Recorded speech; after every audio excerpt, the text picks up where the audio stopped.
Here we go again.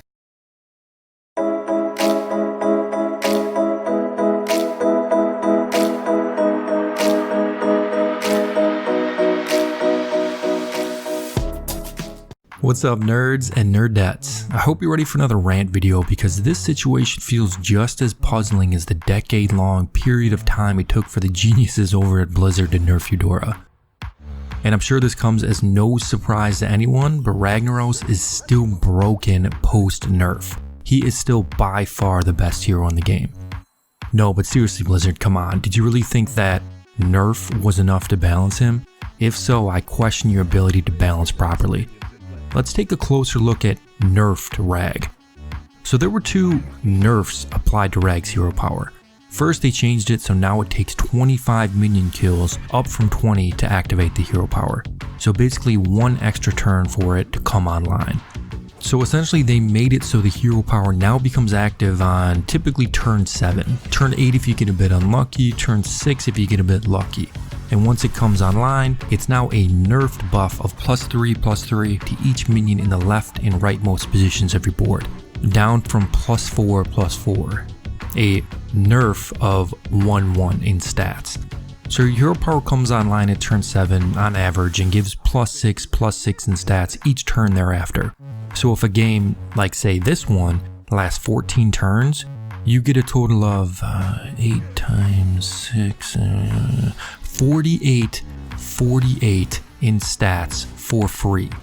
So in this game, I get a free 48 in total stats with 0 investment from my gold economy.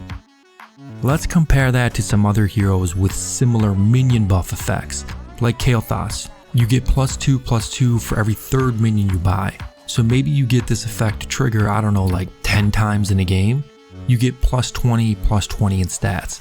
But that's being really generous. It's probably closer to +12/+12 or even +10/+10, since a lot of those you aren't keeping like buff cards or replacing with better minions in the coming turns.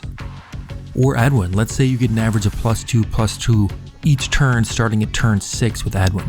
Well, if you do that each turn, that's +18/+18 in this game scenario of 14 total turns. Nowhere near the 48 in stats we are getting from Rag. Plus, Edwin needs to invest 9 gold to receive those 18 in stats. Rag invests nothing. So you're starting to get a picture of how broken this hero really is. The amount of scaling you get from him is insane.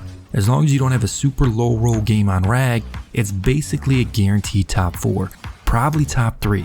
You know what? Forget all that. If you aren't first placing with Rag 90% of the time, you're misplaying like crazy. He's that strong. And worst of all, he's a brain dead hero. Just grab a Crackling Cyclone and throw it into your first position, and grab say a Bronze Warden or Bolvar and throw them in your last.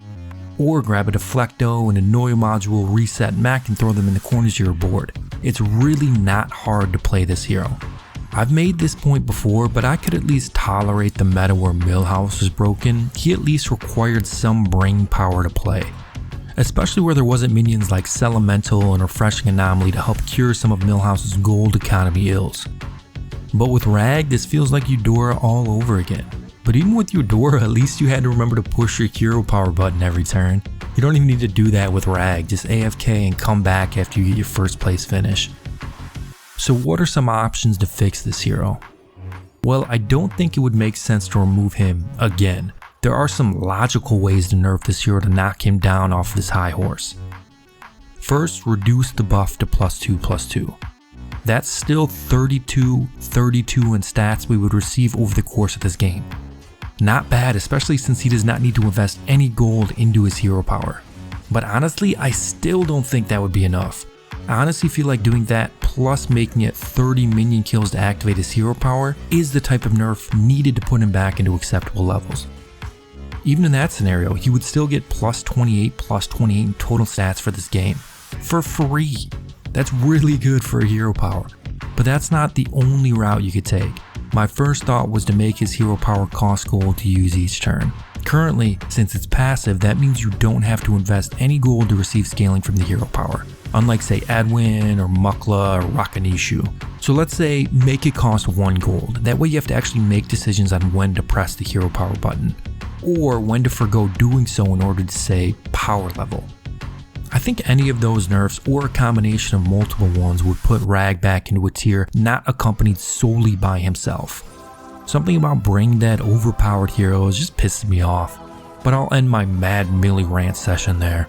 Hopefully another Rag nerf isn't far off, but for now, snap pick him when he's offered, and when he's not, hope he gets knocked out early. But that's it for me. Good luck in your games. Godspeed, nerds.